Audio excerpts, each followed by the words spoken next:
I never expected you to hoard money like that. After all, we're a married couple. There's no reason I shouldn't use our shared assets. It's even worse to hide it while looking down on me." My husband and mother-in-law, Mrs. Hawthorne, continued to talk as they pleased, and I grew increasingly disgusted with them. Finally, I decided to confront them with reality. "By the way, have you checked the name on the passbook?" I interjected, exasperated. "My name is Lillian, and I'm turning 42 this year. I've been married for 17 years.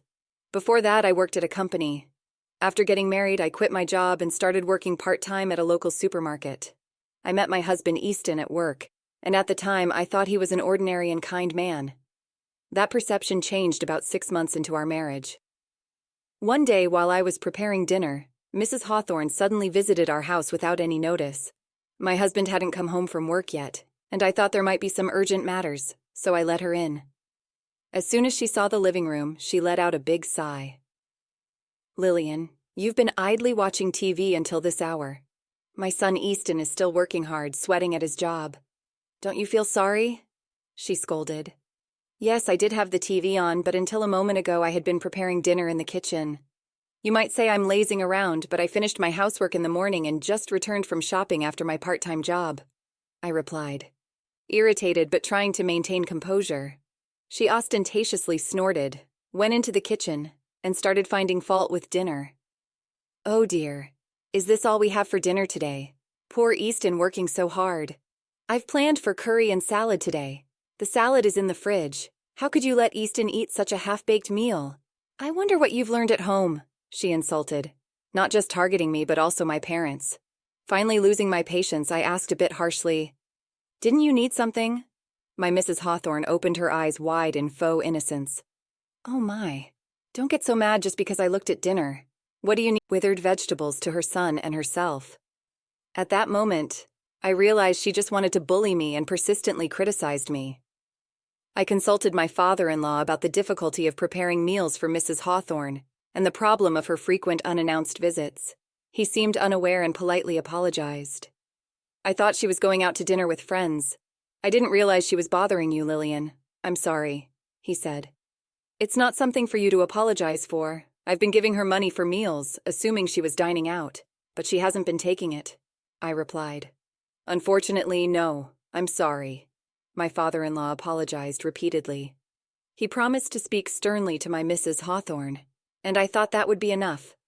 But then I received a phone call filled with scathing remarks from Mrs. Hawthorne. "Hello? You're ungrateful talking to my husband like that.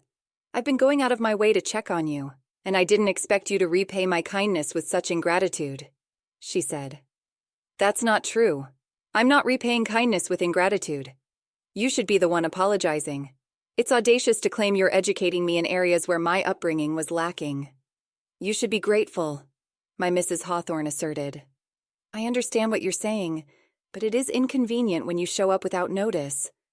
Shouldn't a mother need to make an appointment to visit her own son's house? My parents wouldn't do that," I countered. "How brazen you are as a daughter-in-law.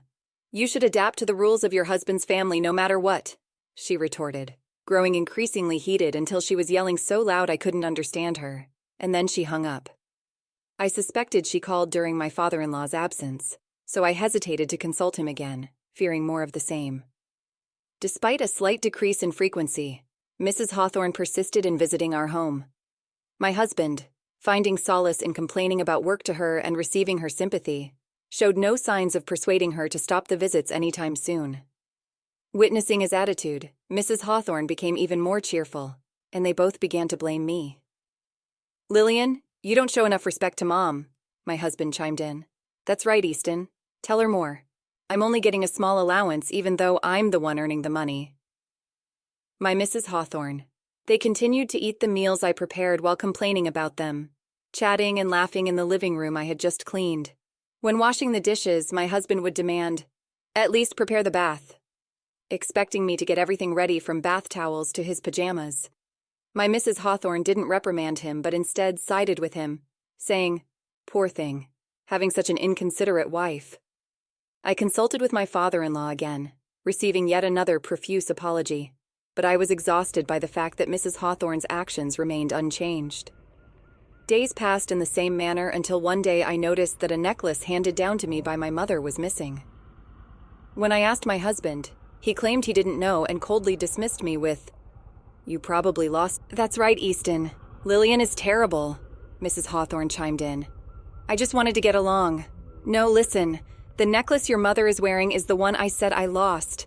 I don't want to hear any excuses," I pleaded. "Mom, let's eat out tonight." "You better reflect on your actions," my husband declared. Pulling my Mrs. Hawthorne away, she remarked, "Such a sweet boy, Easton is a good son," leaving with my husband.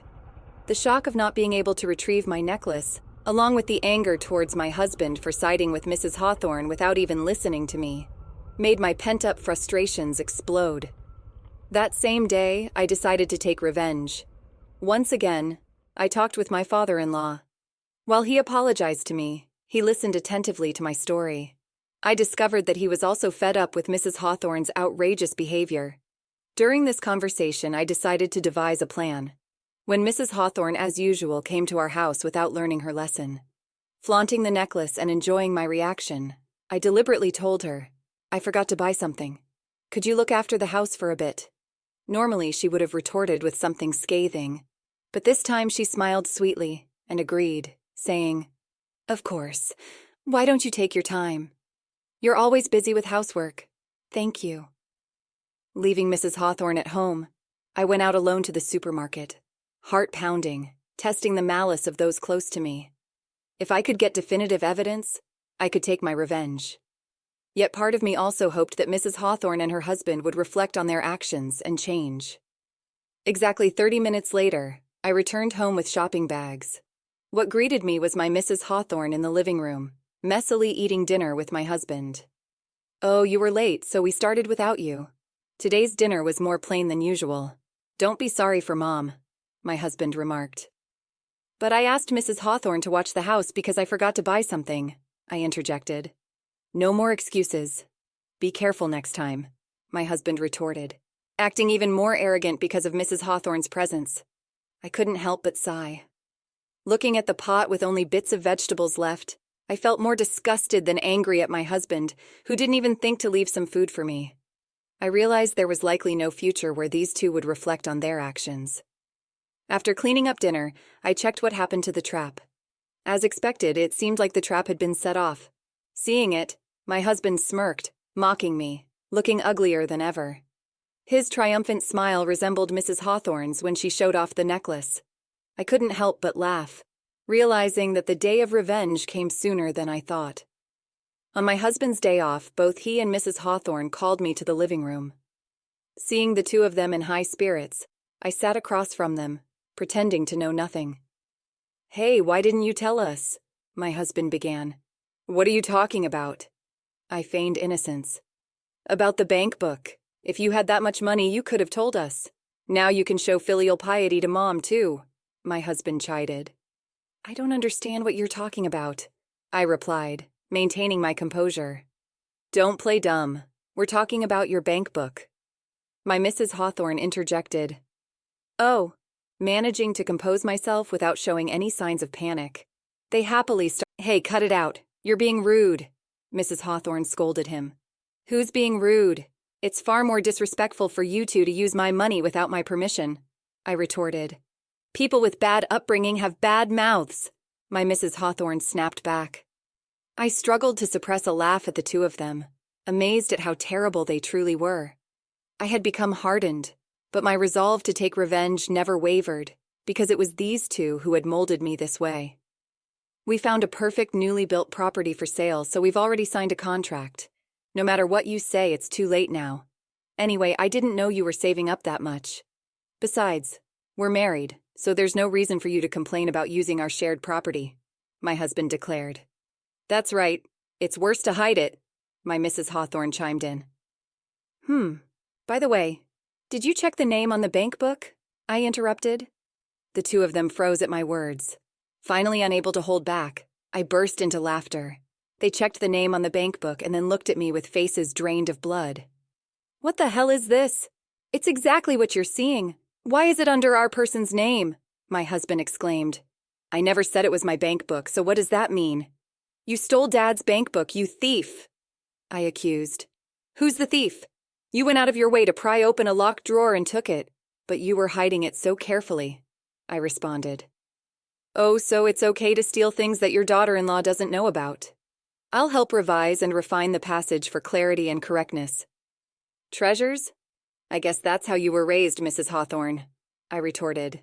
Don't talk back to Mom, you should watch your mouth, my husband interjected. Do you know why father-in-law gave this to me? I questioned. Why? What are you saying? My husband asked. I heard from father-in-law about the reason Mrs. Hawthorne has been spending so much money lately. You two took a vacation while taking time off from work, didn't you? Well, that's it. It seems you told the company whatever you wanted as the reason for taking time off, like I had a fever or went back to my parents' home, I revealed. I received a call from the department head, and he was speechless when I told him the truth. Finally realizing their predicament, the two exchanged troubled glances. But I had no intention of forgiving them over something like this. While we were silent, the door conveniently rang. When I went to the entrance and brought the visitor into the living room, the two let out a small scream. It was my Mrs. Hawthorne who had come to our house unannounced. I contacted my father-in-law. Why are you here? I've told you countless times not to cause trouble for Lillian, he admonished. But there are no buts. When will you two start behaving properly, Dad? I interjected. She had your bankbook, my husband blurted out. So what are you calling her she for? My father-in-law retorted. I didn't raise you to be so rude. You're old enough to know better. It's embarrassing to hear you calling Mom Mom all the time. If you can't treasure your wife, what's the point of calling her she? If you say that she has treasured me too, are you saying you're not being treasured? My husband countered. I've been working so as not to cause you trouble, and I thought I'd manage to save a decent amount of money. I've tried my best to give you both financial freedom, allowing you to do as you please. And now you expect me to turn a blind eye to the mistreatment of your wife. Throughout this exchange, whenever they tried to make an excuse, my father-in-law would fire back tenfold until they were rendered speechless. He delivered the final blow to the two who were shrinking and hanging their heads. By the way, about the bankbook I left with Lillian, my father-in-law continued. I told her to take it as a nuisance fee because I felt bad about how much trouble you— The two couldn't say anything, and Mrs. Hawthorne ended up being taken home by my father-in-law. Before she left, I pointed at her neck and was able to safely recover the necklace. Seeing this, my husband guessed what had happened and forced his mother to bow her head in the now quiet living room. I handed the divorce papers to my husband, who was completely deflated. Why? What do you mean? Why? He stammered. After all this, you still think we can— Here is a revised version of the passage. Stay married? But you're only mad at Mom. Of course I'm disgusted with you too, I responded. No, I won't divorce, he protested. Then shall we go to court? We'd have to expose everything you've done to the court in your company, though, I countered. Oh yes, we've got it all on camera. You two breaking open the lock and taking the bankbook clearly shows you desperately breaking a lock, my father-in-law added. No, you're lying. It's amazing how you can call others thieves after doing such a thing. I wonder what kind of upbringing you had, my husband exclaimed. All of that will be made public, and you'll probably have to cover the $300K you used of your father-in-law's money, my compensation, and the court fees. What are you going to do? I asked calmly. Why can you say such cruel things? You still don't get it. Should we have your father lecture again? My husband replied. I accepted the divorce papers from my dejected husband and finally became a free woman.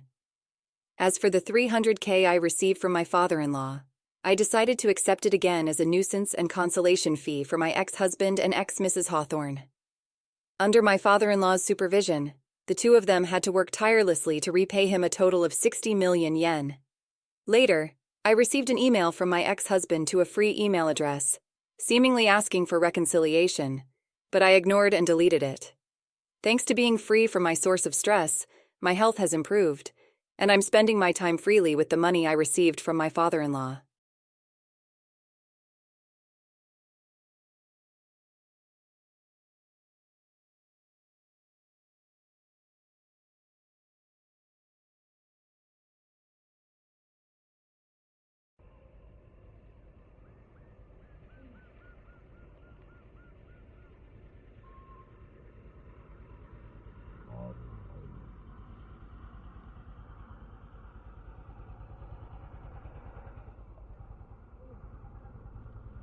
I invite you to subscribe to our channel if you haven't already. And please don't hesitate to share our videos with your friends and family, who might enjoy our content too. Thank you once again for being a part of this journey. Your support fuels my passion for creating and sharing content on YouTube.